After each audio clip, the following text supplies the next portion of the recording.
राष्ट्रप्रेमी जनसमुदायमा म सगिन श्रेष्ठको तर्फबाट हार्दिक नमस्कार तथा अभिवादन।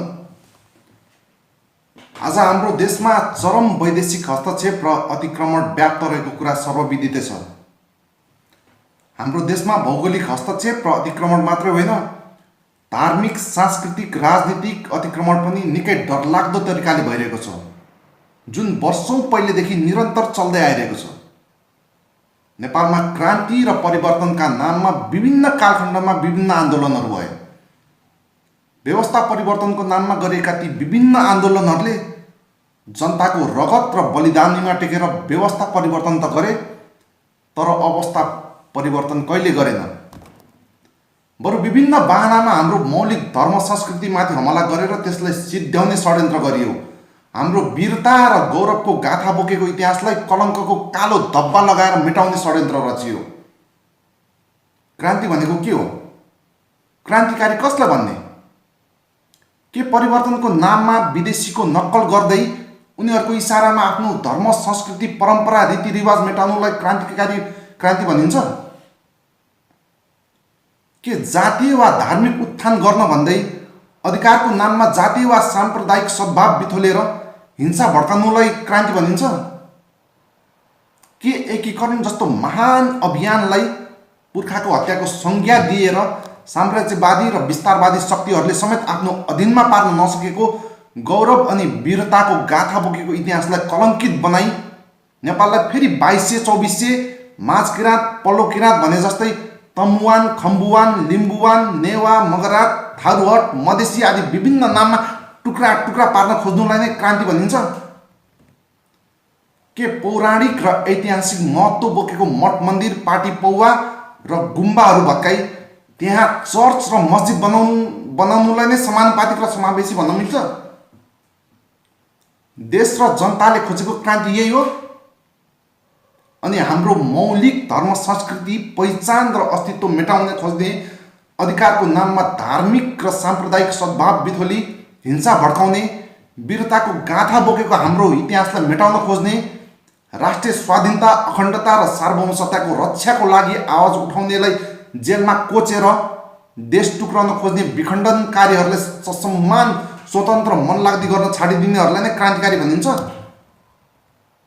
त्यस्तै छिमेकीलाई नचिडाउने, आपसी सम्बन्ध सुमधुर बनाउने, विदेशी कूटनीतिलाई बलियो बनाउने भन्दै नेपालमा इन्डिया लगायत युरोपेली, अमेरिकी हस्तक्षेपलाई बढावा दिएर नेपालको राष्ट्रिय स्वाधीनता, भौगोलिक अखण्डता तथा सार्वभौमसत्तालाई विदेशीको पाउमा चढाएर नेपाली जनतालाई उल्लु बनाउँदै नेपालका नदीनाला, जमिन बेचेर साम्राज्यवादी, विस्तारवादी शक्तिहरू सामु लम्पसार परेर नेपालमा प्रजातान्त्रिक समाजवादी स्थापना हुन्छ?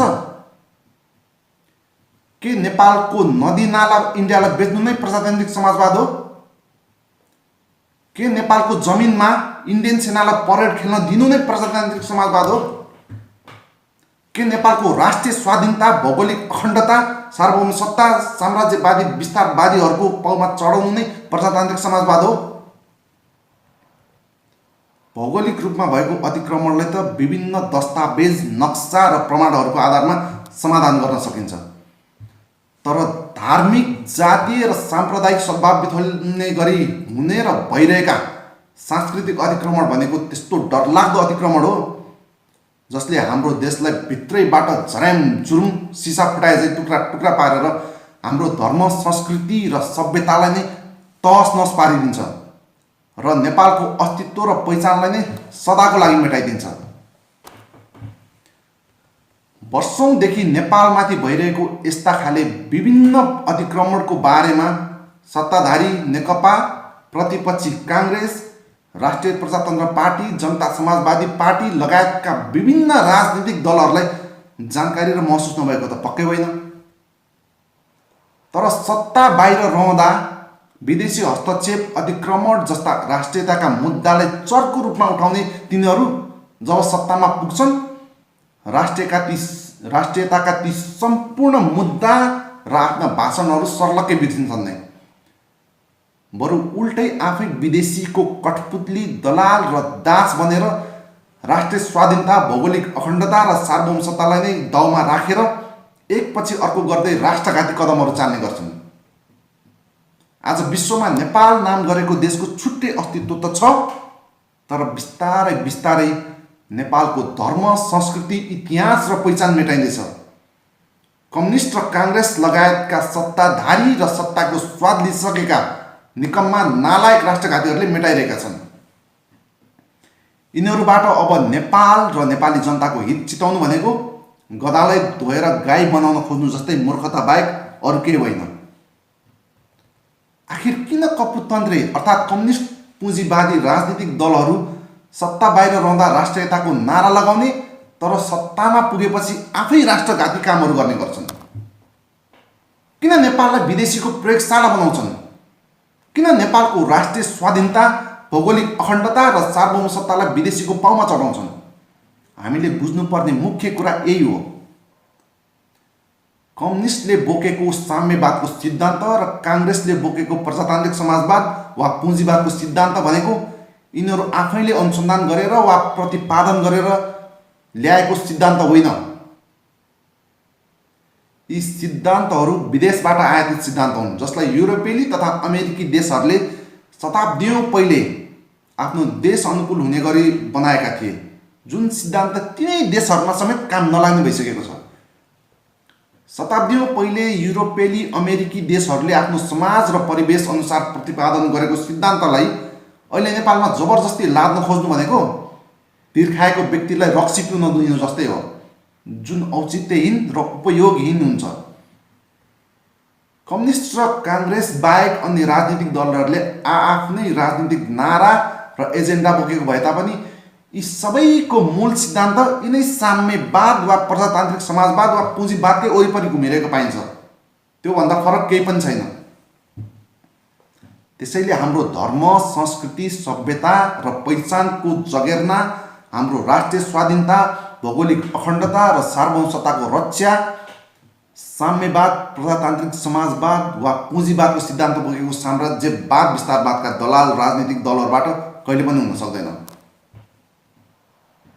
हाम्रो धर्म, संस्कृति, सभ्यता र पहिचानको जगेर्ना गर्न, हाम्रो राष्ट्रिय स्वाधीनता, भौगोलिक अखण्डता र सार्वभौमसत्ताको रक्षा गर्नको लागि अब नयाँ राजनीतिक शक्तिलाई अगाडि सार्नै पर्छ, साथ दिनै पर्छ।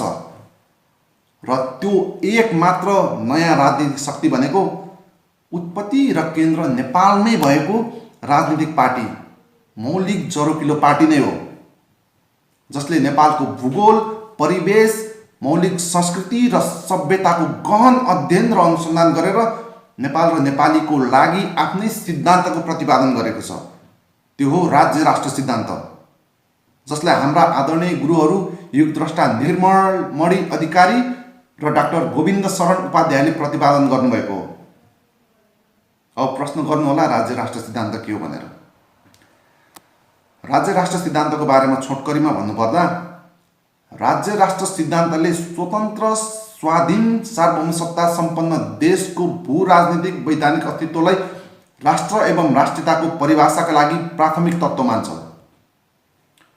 स्वतन्त्र, स्वाधीन, सार्वभौमसत्ता सम्पन्न देशमा विद्यमान जुन कुनै पनि प्रजाति, जाति, जात, भाषा, धार्मिक सम्प्रदाय, सांस्कृतिक पहिचान, क्षेत्रीय पहिचान आदिलाई समष्टिकृत दृष्टिकोणबाट आफूभित्रै समाहित, समन्वित, सुसंयोजित गर्ने हुनाले राज्य राष्ट्रले उक्त पृथक पृथक अवयवहरूलाई परस्पर विरोधी, प्रतिस्पर्धी ठान्दैन र तिनीहरू राष्ट्रका हैसियतमा विकास हुन सक्ने मानिँदैन।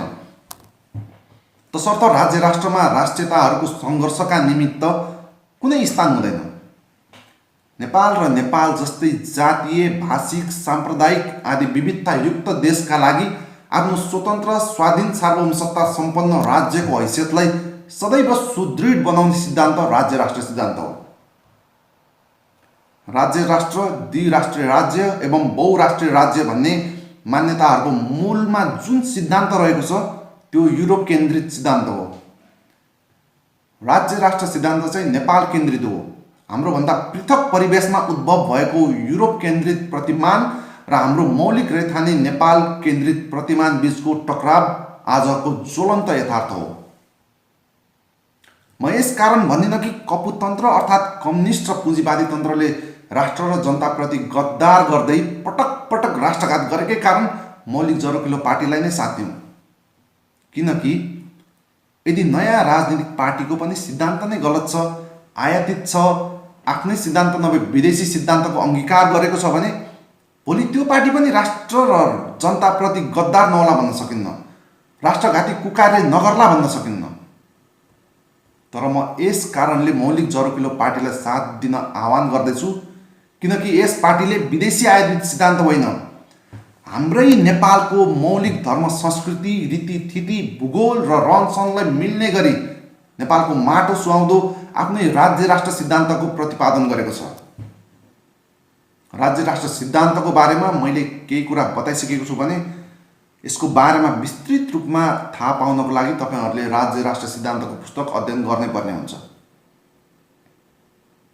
अब अझै पनि पटक पटक सत्तामा पुगेर पनि कहिल्यै नेपाल र नेपाली जनताको हितमा काम नगर्ने, विदेशीकै राजनीतिक सिद्धान्तलाई पछ्याउँदै राष्ट्रघाती सन्धि सम्झौताहरू गरेर नेपालको राष्ट्रिय स्वाधीनता, भौगोलिक अखण्डता, सार्वभौमसत्तालाई विदेशीको पाउमा चढाई नेपालको धर्म, संस्कृति, इतिहास, सभ्यता, पहिचान र अझ समग्रमा भन्ने हो भने नेपालको अस्तित्वलाई नै मेटाउन खोज्ने राष्ट्रघाती गद्दार राजनीतिक पार्टी र तिनका नेताहरूलाई मात्रै कतिन्जेल साथ दिने,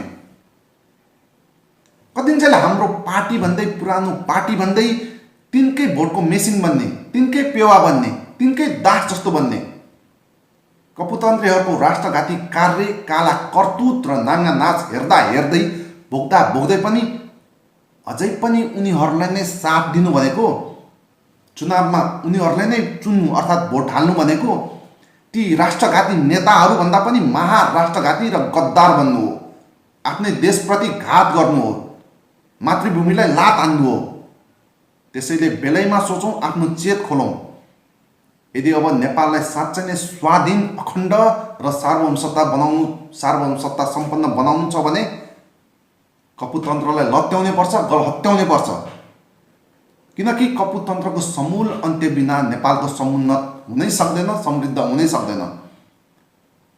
मौलिक जरोकिलो पार्टी भनेको के हो, राज्य राष्ट्र सिद्धान्त भनेको के हो, यसको अर्थनीति के हो, यी सबैको बारेमा विस्तृत जानकारी पाउनको लागि मौलिक जरोकिलो पार्टीको युट्युब च्यानल तथा फेसबुकमा राखिएका भिडियोहरू हेर्नु हुन अनुरोध गर्दछु।